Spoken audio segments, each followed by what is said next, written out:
ना बोलना ही सबसे उत्तम स्थिति प्राप्त करने का उपाय है। ना बोलना, मौन धारण करो, ज्यादा किसी से बात मत करो। बात करना ही अपने हृदय की बात को बाहर करने से भजन क्षीण हो जाता है। पहले भजन की रीति वर्णन की कि आप ये समझ लो कि बुढ़ापे तक भी भोग की वृत्ति बनी रहेगी यदि जवानी में अपने को नहीं कसा। दूसरे की निंदा करोगे तुम्हारे सुकृत नष्ट हो जाएंगे, भक्तों की निंदा करोगे बहुत जन्म के सुकृत नष्ट हो जाएंगे, ईर्ष्या करोगे, क्रोध करोगे, अभिमान करोगे, भजन मार्ग में प्रवेश नहीं होगा, जलते रहोगे। अब भजन करने वाले का स्वभाव कैसा होना चाहिए? गंभीर। जितना प्रश्न हो उसमें भी सावधानी से सारांश में अगर बोलना है तो बोल दो, नहीं कोई जरूरी नहीं आप साधक हो, मौन होकर निकल जाओ। आपसे कोई पूछ रहा है श्री हरिवंश कै बजे सत्संग होता है, आपकी रुचि है तो बोल सकते हो, आपकी रुचि नहीं तो आप नहीं बोलो, कोई अपराध नहीं, क्योंकि आप नाम जप कर रहे हो, आप मौन व्रत लिए हो, आप उपेक्षा वाले मार्ग हो, सबकी उपेक्षा करना, तो इसमें आपको कोई दोष नहीं लगेगा। आपको है तो आप वहां जाकर पूछ लीजिए। ज्यादा बोलोगे तो प्रपंच बढ़ेगा, आप जाइए उन लोगों से पूछ लीजिए, मुझे ज्ञान नहीं, चल दिया। या फिर बोले ही नहीं, मानो सुना ही नहीं, पागल जैसी चेष्टा करके निकल गए कि इसको सुनाई नहीं देता क्या, नहीं बोले। आपका भजन चल रहा है इसलिए कभी कोई अपराध नहीं बने। कोई बोला राधे श्याम, आप उत्तर नहीं दे रहे तो आपको कोई अपराध नहीं, क्योंकि हर समय वो तो एक बार बोला राधे श्याम, यहां तो हर वृत्ति राधे श्याम में ही है। गंभीर स्वभाव, को था न पावे जहां नीर गंभीर, जैसे जहां अगाध जल होता है कोई था नहीं ले सकता, ऐसे ही साधक का अपना स्वभाव बनाना चाहिए। उच्च श्रृंखल स्वभाव नहीं बनाना चाहिए, बहुत बातचीत करने वाला स्वभाव नहीं, गंभीर, चुप, शांत। ऐसा संग करो जिसके पास बैठने से ही प्रिया प्रीतम की चर्चा होने लगी, बैठते ही प्रिया प्रीतम की चर्चा, बैठते ही सिद्धांत की चर्चा, प्रपंच की चर्चा नहीं, निंदा नहीं, इधर उधर की बात नहीं। अगर हृदय मंदिर में ठाकुर का प्रादुर्भाव नहीं हुआ तो जीवन निरर्थक रहा, चाहे जो कुछ कर लो, हमारी बात मान लो। लाखों मंदिर देखे, लाखों मंदिर भ्रमण में, जहां आसपास कबूतरों की बैठक हो गई है, कोई बिरला ऐसे कभी गया तो गया नहीं, ऐसे करोड़ों के मंदिर बने। अगर तुम्हारे हृदय मंदिर में प्रभु का प्रादुर्भाव नहीं तो कुछ बात नहीं बनी। और हृदय मंदिर के पट खोलते हैं गुरुदेव, रसिक गुरुदेव। एक बार चतुरदास जी नाम के महापुरुष अपने गुरुदेव की सेवा में रहते। बड़े भाग्यशाली होते हैं जो गुरु की सेवा प्राप्त हो जाती है, बड़े भाग्यशाली होते हैं। रसिक गुरुदेव की सेवा, जैसे महापुरुषों की सेवा में जो रहते हैं उनको हम महापुरुष के समान ही मानते हैं। गुरुदेव के चरणों में बाद में प्रणाम करेंगे, मानसिक पहले गुरु चरणों की सेवा में रत रहने वालों को प्रणाम करते हैं। और जब नजदीक वो किसी सेवा निमित्त नजदीक आते हैं तो उनके भर नेत्र चरण देखते हैं और उनके चरणों में बार बार प्रणाम करते हैं। क्यों? क्योंकि हमारे गुरु चरणों की सेवा में ये है, इनके चरणों की वंदना से, गुरु वंदना से भी अधिक लाभ प्राप्त होता है। जो हरिवंश उपासक सेवे सदा सेवूं ताके चरण विचारी, जो हरिवंश को धर्म सिखावे सोई तो मेरे प्रभु ते प्रभु भारी। तो श्री चतुरदास जी अपने गुरुदेव की सेवा में रहते थे। बड़े अहोभाग्य है जिनको गुरुदेव के आज्ञा पालन करने का सौभाग्य मिलता है। उनके पुण्य की क्या महिमा, जिनको गुरुदेव आदेश करते हैं आप ऐसा कीजिए, अहो भाग्य, अहो भाग्य जिन्हें गुरुदेव की आज्ञा मिल गई। इन्हीं का नाम खोजी जी पड़ा, चतुरदास जी का नाम खोजी जी पड़ा। ये गुरुदेव जी के सेवा में, अब जैसे गुरुदेव लघु शंका कर रहे हैं तो पानी लिए खड़े, गुरुदेव को हस्त प्रक्षाल, आचमन, आज्ञा कब क्या हो जाए तो जल की सेवा लिए खड़े थे। गुरुदेव जी लघु शंका में ही समीप बैठे। बड़ा भारी पीपल का वृक्ष दूर था तो वायु के द्वारा उसके फल और पत्ते बीज सब पड़े थे। लघु शंका किए, हंसने लगे और हंसते हंसते हाथ प्रक्षालन किया, आचमन किया। तो इतनी जोर की मस्त मुस्कुराहट और हंसी थी। श्री चतुरदास जी ने, जिनको खोजी जी बाद में कहा गया, आचमन करा रहे थे, कहा गुरुदेव कोई मधुर प्रसंग प्रभु का याद आया या कोई घटना घटी? आप बहुत मुस्कुरा रहे हैं, बहुत हंस रहे हैं इस समय। बाय प्रसंग तो कोई ऐसा है नहीं।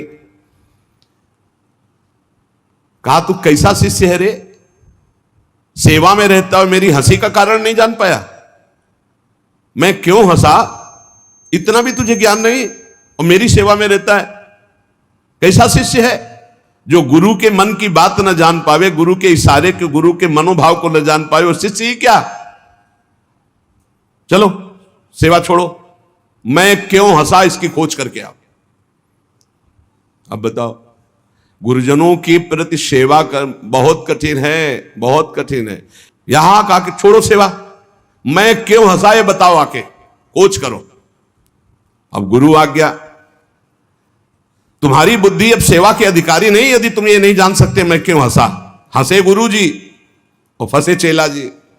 अब समझो, आप मतलब कितना कठिन विषय है गुरु सेवा, बहुत कठिन। यही तो अमोघस्य जो जीत गया, अमोघस्य।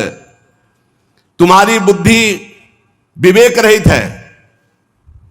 जब तक तुम हमारे हंसने का कारण ज्ञात करके ना हो तब तक तुम्हें हमारे पास कभी नहीं आना चाहिए। चलो जाओ यहां से, आश्रम से। हमारे मन की बात जब जान जाओगे कि मैं क्यों हंसा, उसका कारण सही बताओगे आकर के, और जो मैं मन में सोच रहा था तो फिर सेवा में रख लूंगा, तब मैं मानूंगा कि तुम मेरे सच्चे शिष्य हो और सेवक हो।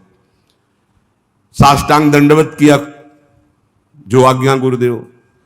अब चल दिए, जहां संत महात्मा मिलते तो विनम्रता पूर्वक दंडवत करते हो, कहते हमारे गुरुजी लघुशंका करते समय हंस दिए, क्या कारण था? तो सब कहते गीता की बात पूछो, भागवत की बात पूछो, वेदों के, तुम्हारे गुरुजी है तो लघुशंका में हंस दिए, अब हम इसका क्या मतलब बताए? तो और उपहास होता। भला कोई इस प्रश्न का क्या उत्तर दे? कोई सुलझे हुए महात्मा थे, उन्होंने कहा रामायण गीता भागवत का प्रश्न हो तो अभी मैं उत्तर दे दूं, लेकिन आपके गुरुजी लघुशंका करते हुए क्यों हंसे, इसका हमको ज्ञान कैसे होगा? हम कैसे उत्तर दे आपको? ये तो गुरुजी से ही पूछो जाके। बोले नहीं, गुरुजी ने कहा जब तक इसका उत्तर न मिल जाए हमारे सामने मत आना, मुख मत दिखाना। अरे संत जन बहुत पहले, और हर उनकी आज्ञा में बहुत बड़ा रहस्य होता था। अब ये रोज जलते कि गुरु सेवा से वंचित हो गया, गुरु सेवा छूट गई। साधक को इस बात की बहुत पीड़ा होनी चाहिए, जिसको गुरु सेवा, तो ये होना चाहिए कि कौन सा अपराध बन गया, दुर्भाग्य आ गया कि गुरु सेवा छूट गई। वो रात दिन जलते इसी प्रकार, और संतों से जा जाकर पूछते पर कोई समाधान नहीं मिला। अब उन्होंने विचार किया गुरुजी के सामने जाना नहीं, सेवा है नहीं, तो अब शरीर को रख के क्या करें? शरीर को नष्ट कर देते हैं, शरीर का परित्याग कर देने की ठानी। ये देखो, ये है गुरु भक्त का लक्षण कि अब शरीर रख के क्या करें? गुरुजी ने सेवा से निकाल दिया, उत्तर मिल नहीं पा रहा, तो शरीर किस काम का? अब वो एकांत में निर्जन वन में जाकर बैठ गए और नाम जप करने लगे, और सोचा बस भूख प्यास से पीड़ित होकर यही शरीर छोड़ दूंगा, कुछ खाना नहीं, कुछ पीना नहीं, रात दिन भगवान नाम जप करना, शरीर छोड़ दूंगा। गुरु की आज्ञा पे थे, जिज्ञासा प्रबल थी, सेवा छूट गई थी, पीड़ा बहुत थी। अभी कुछ ही दिन हुए थे, न अन्न न जल, रात दिन नाम जप और शरीर छोड़ने का संकल्प। महामहिम श्री कबीरदास जी प्रकट हुए, होगा ए भाई आंख खोलो। आंख खोला तो देखा कबीरदास जी, साष्टांग दंडवत किया। हां, क्या प्रश्न है तुम्हारा? क्यों इतना कष्ट सह रहे हो? इसका मतलब समझ रहे हो? जब कोई सच्ची भावना से भगवान का भजन करता है तो भगवान अपने दिव्य पार्षदों को भेज देते हैं समस्या का समाधान। सुनो, जब तुम्हारे गुरुजी लघुशंका कर रहे थे तो उनकी लघुशंका की धार में एक पीपल का बीज बह रहा था। बीज को बहते हुए लघुशंका में देखकर गुरुजी विचार करने लगे कि ओहो, देखो इस बीज में पीपल का पूरा वृक्ष छुपा हुआ है। लेकिन जब ये बीज पीपल में था तो कितना वंदनीय और कहां सुव्यवस्थित था, और जब ये पीपल से अलग हुआ तो लघुशंका में बह गया। इसका मतलब पीपल का वृक्ष साक्षात ब्रह्म है और उसका अंश जीव है। जीव जब अविद्या के कारण ब्रह्म से अलग हो जाता है तो मलमूत्र के द्वारों में बह जाता है आसक्ति होकर, और अगर वो ब्रह्म से जुड़ा रहे तो वो ब्रह्म में पूजनीय और ब्रह्ममय हो जाता है। ब्रह्मविद ब्रह्मयु भवति, कबीरदास जी ने व्याख्या करके बताई कि जब वो ब्रह्म से जुड़ा रहता है तो ब्रह्ममय रहता है, जब ब्रह्म से अलग हो जाता है तो मलमूत्र के शरीर में आसक्त होकर मलमूत्र के द्वारों के भोगने में पूरा जीवन नष्ट कर देता है। जीवात्मा जब प्रभु से विमुख हो जाता है तो उसकी यही दुर्गति होती है। जैसे पीपल के वृक्ष से फल से वो बीज अलग हो गया तो लघु शंका के प्रवाह में बह गया, और नहीं तो इतना महान वृक्ष उसमें छिपा हुआ है कि अगर उसे सुव्यवस्थित किया जाए। जीवात्मा जब भगवान से विमुख हो जाता है तो भव प्रवाह में मलमूत्र के द्वारों में बहने लगता है। कैसे? गर्भाशय में गया तो मलमूत्र के द्वार जहां है वहीं गया, और मूत्र के द्वार से ही तो गया।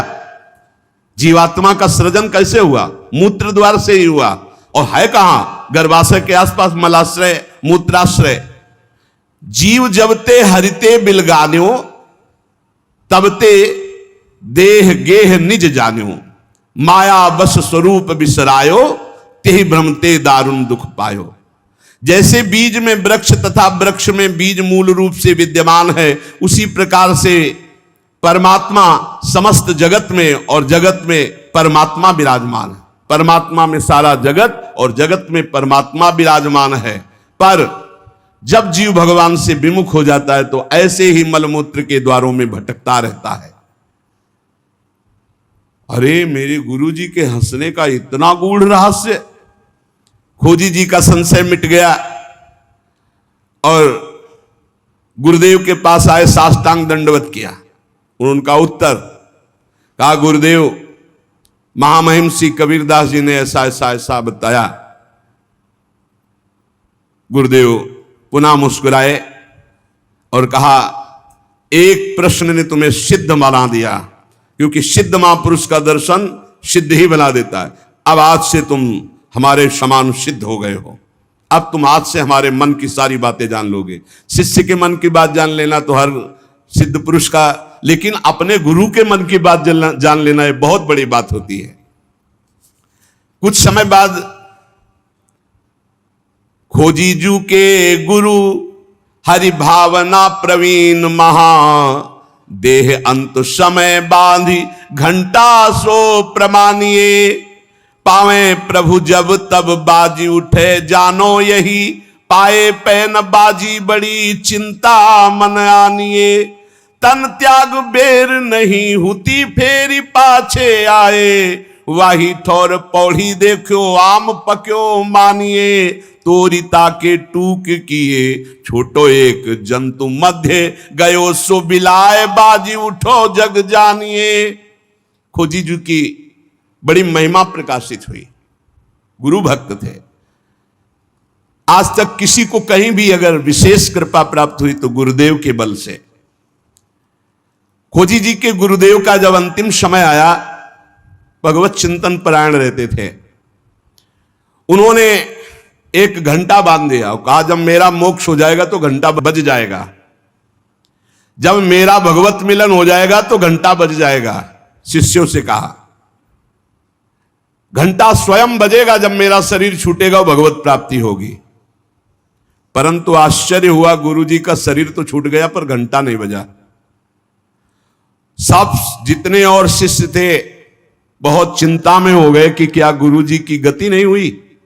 गुरुजी कह रहे थे, जब मेरा गति हो जाएगी, भगवत प्राप्ति हो जाएगी, शरीर छूटते ही तो घंटा बज जाएगा, लेकिन घंटा तो बजा नहीं। और गुरुजी के वचन परम सत्य, इसका मतलब गुरुजी को भगवत प्राप्ति नहीं हुई। भ्रमण में गए थे, कुछ समय बाद खोजी जी आए तो बड़ी समाज में उदासीनता थी शिष्यों में सब, और खोजी जी से कहा, गुरुजी की सदगति नहीं हुई। क्यों? गुरुजी तो स्वयं ब्रह्म स्वरूप हैं। बोले, उन्होंने घंटा स्थापित किया था कि जब शरीर छूटेगा भगवत प्राप्ति होगी तो घंटा बज जाएगा। तो घंटा तो बजा नहीं, तो गुरुजी के वचन असत्य नहीं हो सकते, मतलब गुरुजी का मोक्ष नहीं हुआ। खोजी जी कहां गुरुजी का शरीर छूटा था? बोले, आम के पेड़ के नीचे गए, जहां गुरुजी लेटे थे मुझे बताओ। बोले, यहां लेटे थे। लेट गए और सामने देखा तो एक पका हुआ आम था ऊपर। उनका इस आम को तोड़ो। आम को तोड़ा और जे ही उस आम को चीरा तो एक कीड़ा निकला और बस वो कीड़ा अंतर ध्यान हुआ, सोई घंटा बज गया, कीड़ा अदृश्य हो गया और घंटा स्वयं बज गया। बहुत विचित्र बात है। भला इतने सिद्ध महापुरुष, क्या इनकी गति में अंतर आम ने डाल दिया? बोले हां। दो इसके भाव प्रकट किए। शिष्य की तो योग्यताई नीके मन आई अजू, गुरु की प्रबले पैने को घटी क्यों भई, सुनो या की बात मन बातवत गति कही, सही ले दिखाई और कथा ति रसमयी। बोले इसके दो भेद हो गए। पहला, जिसके शिष्य इतने सिद्ध हैं उनकी गुरु की भला गति बिगड़ जाएगी, पर दिखाया दो भाव इसमें प्रकट किए गए हैं। पहला दिखाया गया, चंचला ही मना कृष्णा प्रमाथ बलवद दृढ़म तस्याहम निग्रहम मन्ने वायुरिव सुदुष्करम। ये मन बड़ा चंचल है, प्रमथन स्वभाव वाला है, बड़ा बलवान है, इसको वश में करना मानो तूफान को रोकने के समान है। मन को बहुत संभालना कठिन है। कह रहे सुमेर पर्वत को कोई उखाड़ सकता है, 4 लाख योजन का है, पर मन को बस में नहीं कर सकता, इतना बलवान मन है। कोई बिजली को हाथ से पकड़ सकता है, पर मन को नहीं पकड़ा जा सकता। बहुत विचित्र चंचलता है इस मन की, इसको हल्के में ना ले। इतने सिद्ध महापुरुष, और जब उनका अंतिम समय, तो पका हुआ आम देखा, पके हुए आम में मन चला गया। कहीं भी फल फल सकता है। इतने सिद्ध महापुरुष आम में तो घंटा नहीं बजा। ये पहला जन साधारण के लिए। और असाधारण बात थी कि आम में तो मन गया, पर वैष्णव का मन स्वयं भोक्ता होता नहीं। वो तो कोई भी अच्छी चीज देखे तो भगवान में, तो तत्काल भगवान का ध्यान किया कि अब असमर्थ हूं, शरीर छूटने वाला है। ये आम बहुत बगीचे का हमारे सुंदर था, हम सोचते आपको भोग लगा देते। इसी सोच में प्राण निकल गए। तो भगवान ने अंतिम इच्छा पूर्ति करने के लिए कीट रूप धारण करके आम पाने आ गए। तो भगवान से मिलन हुआ नहीं। जब आम को छेदन किया और वो भगवान अंतर ध्यान हुए, तब जाके खोजी जी से मिले तो घंटा बज गया। इसका आंतरिक रहस्य बताया।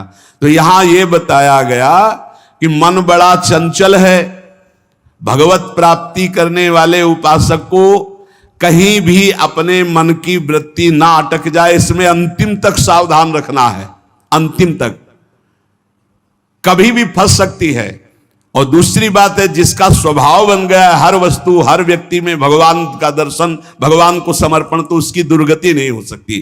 तीसरी बात, जो गुरुदेव के शरण में रहकर गुरुदेव की आज्ञा अनुसार चलते हैं, आपको सच्ची बतावें, गुरु अपने से भी ऊपर महिमाशाली उसे बना देता है। इस प्रसंग से समझिए कि अगर खोजी जी को गुरुदेव ने आज्ञा दी तो सिद्धों के परम सिद्ध बना दिया अपने शिष्य को। ऐसे विकल प्रेमी महापुरुष को समस्त देवता ब्रह्मादि नमस्कार करते, पूरे भुवन में यश फैल जाता है। और वो यश सबका मंगल करने वाला होता है। एक पुण्य बल से यश फैलता है और एक भजन बल से यश फैलता है। जो भजन बल से फैलता है वो सबका मंगल करता है। जो पुण्य बल से वो वाह वाह होती, बस केवल वाह वाह। और जब भजन बल का यश फैलता है तो आह निकलती कि मैं कैसे ऐसा प्रेमी बनूं, मैं कैसे सब दोषों से रहित होकर भगवान का भजन करूं। इतना अंतर है, यश दोनों का फैलेगा। एक पुण्यात्मा का तो वाह वाह होगा, कितना सुंदर विमान, कितना सुंदर वैभव, कितना सुंदर ये। लेकिन जब किसी प्रेमी महाभागवत का यश फैलेगा तो उसके हृदय में जलन होगी। मैं कैसे इन सब दोषों को दूर करके कैसे मैं भजन करूं, कैसे भगवत प्राप्ति करूं, तो आह निकलेगी। प्रेमी का यश आह निकलवाएगा और पुण्यात्मा का यश वाह निकल। क्या बात है, वाह। ऐसा बिल्कुल अपने हृदय को कोरा बनाना है और उसमें जो गुरुदेव रंग रंग रहे बस उतना ही रंगना है। बहुत बढ़िया रंग जाओगे प्यारी जू प्यारे जू की उसमें। नहीं तो फिर होली तो प्यारी जू से ही केवल खेलनी और रंग ना पड़ने पावे। जो हमारा चित्त अपनापन से श्री जी के चरणों में, तो बोले जुगल प्रेम रस मगन जे तेई अपने जान, सब विधि अंतर खोल के तिनहि सो रुचि मान। जो प्रिया प्रीतम के प्रेम में भाव से डूबे हुए महापुरुष हैं, उनसे कभी हानि नहीं होने वाली, नहीं भाव में बड़ी हानि। जिनकी चरण रज की प्राप्ति के लिए बड़े बड़े साधन भी समर्थ नहीं है, उनकी जब हम चर्चा, यहां संसार में क्या समझा जाता है। श्री प्यारी जू और प्यारे जू की महिमा से बिल्कुल अनभिज्ञ जन है, तो पहले इनको जो सिद्धांत है प्रथम सुने, भागवत भक्त मुख भगवत वाणी, गीता भागवत योग वासिष्ठ, इनके सिद्धांतों से परिपक्व करके साधना की भूमि में लाके फिर धीरे धीरे थोड़ा थोड़ा प्रेम का छींटा। और एक आश्चर्यमयी बात देखना, हम सुनाएंगे तुम्हें गीता भागवत और सिद्धांत, और जब आप हमारी तरफ झुकोगे तो आपकी ठसक बोलेगी हमारे माई श्यामा झुको राज, बच्चा बच्चा बोलेगा। और हमें अपनी उपासना किसी को बैठ के समझानी नहीं है, तुम्हारे हृदय में ट्रांसफर हो जाएगी। वही हर एक कौन से साधक में या उपासना में मिलावट है, आप बताओ। किसी भी बच्चे की उपासना में मिलावट नहीं होगी, ये साधक और संतों की तो बात जाने दो। क्यों? जहां वो दृष्टि मिलाएगा, जहां अपनापन करेगा कि मेरे महाराज जी, वही मेरी महारानी है, पलट कर वो उसके हृदय में आ जाएगा, पलट कर आ जाएगा। ये समझाने का विषय नहीं, ये अपने आप पलट के आ जाएगा। अनन्यता जो यहां है वही तुम्हारे हृदय में ठसक बैठ जाएगी, कुछ अच्छा ही नहीं लगेगा। देख लेना, हम चाहे जितना योग वासिष्ठ सुनावें तुम्हें, चाहे वेदांत सुनावें, परिणाम तुम्हारे अंदर यही आएगा। राहो को काहू मने दिए मेरे प्राणनाथ श्री श्यामा, शपथ करो तृण छिए, यही आएगा। देख लेना, क्यों? क्योंकि गुरु ने यही दिया है। जो ये विराजमान महापुरुषन ने सब रस गायो देखनो, ये है कि उनको हियो कहा ठहरानो, ताको गहनो, वही आ जाएगा आपके हृदय में। इही रस परस्यो नाही जिनी, तू जिन पर से ताही, तासो ना तो नाही कछु, ये रस रुचे न जाही। जिसको श्यामाजू से परिचय नहीं, श्यामा श्याम से परिचय नहीं, उसको कभी भी छूना नहीं। वैसे साधक उपासक चाहे गृहस्थ हो चाहे विरक्त हो, अपनी तरफ से किसी को छूने की आदत ना रखे।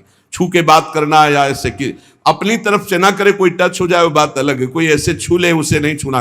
अपनी तरफ से किसी को स्पर्श न करे, सहसा किसी को हृदय से न लगावे, हृदय से उसी को लगावे जो प्रिया प्रीतम के अनुराग रंग में भरा हो।